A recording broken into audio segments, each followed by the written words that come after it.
खुलुमबाय आं बनसुर एमसि नि चिफ ओमफ्राय दिनैहाय जोङो सेथि Rameshwar Brahma memorial football matches खुंफुंदों ओमफ्राय बाहाय दा गेलेगिरिया जाहैबाय मोननैल' टीमजों लेंहरनाय जादों मानो होनबा फार्स्ट टाइमखाय ओमफ्राय बेबो ओरैबायदि इउनिक आरो बनसुर एफसि निफ्राय जों हिन्जावफोर लाबोदों ओमफ्राय बाटारमारि जोंसार क्लाबनिफ्राय हौवाफोर माने जुनियर टीमखौ दा बेनो जाहैबाय जोङो रामेश्वर ब्रह्मखौ मान बावनो थाखाय बेखौ खेलाखौ जों सालायनाय जादों बनसुर एमसि निफ्राय दा बेनो आरो माने मानसिफ्रा सानगोन कि लाइक हौवाजों हिन्जावजों गेलेजाया खिन्थु जों दिनैहाय गेलेनानै देखायबाय आरो देखायनानै ओरैबायदि जेननाय देरहानायल' थाखायो खिन्थु जोंना जाहैबाय बनसुर एफसि हिन्जावफोरा खिन्थु दिनैहाय देरहानो हादों बेबो बाटारमारि जोंसार क्लाब हौवाफोरनि एगेन्स्टआव गेलेनानै दा बेनो आरो जोङो जाहाथे इयुनावबो हिन्जावफ्रा गेलेलांबाय थाथों आरो स्पर्ट्सआव मानसिफ्रा कनसेन्ट्रेसन होयोबा बा स्पर्ट्सआव जुदि मा होनोमोनलाय बेखौ एंगेज थायोबा मानसिया बहुतथा गाज्रि आखुनिफ्राय बा गाज्रि बारहावानिफ्राय जानगाराव थानो हायो दा बेखौ उद्देश्य लानानैनो जोङो दिनैहाय first Rameshwar Brahma memorial football मेट्सखौ खुंफुंनाय जादों दा नोंथांमोन बाहाय नुजाफैनो हानाय बर'नि खौरांगिरिफोर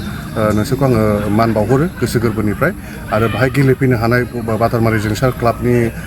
प्लेयार्सफोर आरो जोंनि बनसुर एफसिनि हिन्जाव गेलेगिरिफोर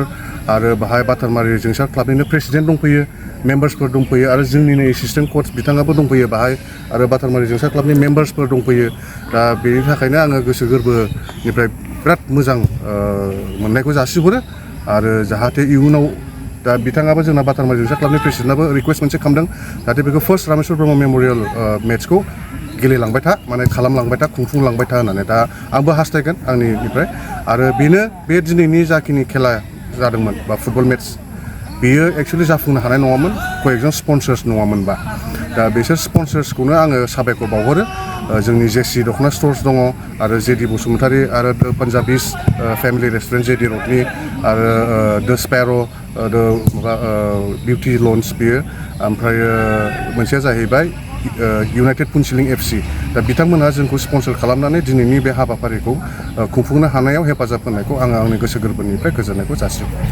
football matches first Rameshwar Brahma memorial football मेट्सखौ एक्सुवेलि खुंफुंनाया मोनसे बिराद गोनांथार उद्देश्य लानानैसो बाव बेनो जाहैबाय जोंनि बे बनसुर एफसिया एक्सुवेलि बिसोरो थिम्फुआव गेलेहैगोन भुटानाव नेसनेल लिगआव गेलेहैगोन बिसोरो इउनाइटेड पुनसिलिं एफसिनि जानानै गेलेहैगोन बिथांमोना दा नंखायनो दिनै बेहाय ट्रायल मेट्सफोर बायदि जादों दा बिथांमोनहा बाहाय एसे गेलेनानै थांखायोबा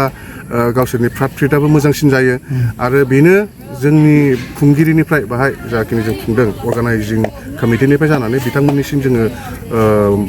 अल द बेस्टखौ जासिहरो जाहाथे जोंनि बड'लेण्डनिफ्राय बे हिन्जावसा गेलेगिरिफ्रा थांनानै नाम खामायबोथों जोंनि बड'लेण्डखौ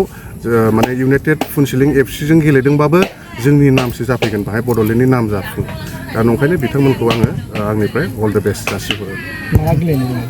बिसोरो थांगोन गाबोन 4 तारिख गाबोन 4 जुलाइ ओमफ्राय बेनिफ्राय बिसोरो 7 जुलाइआव थिम्फुआव फार्स्ट मेट्च जागोन जोंना इउनाइटेड पुनसिलिं एफसिनिफ्राय जानानै गेलेगोन बे हिन्जावसाफ्रा ओमफ्राय बेनिफ्राय जोङो 12आव मोनसे दंबावो 12 जुलाइआव ओमफ्राय बेनि उनावहाय एसे रेस्ट गेप दङ ओमफ्राय रेस्टनि उनावहाय बिसोर गेलेम्फुआवबो गेलेफैगोन थिम्फुनिफ्राय ओमफ्राय आरो पुनसिलिंआवबो गेलेफैबावगोन बिसोर माने अक्ट'बरसिम जालांबाय थागोन बे लिगआ नेसनेल लिग आरो भुटान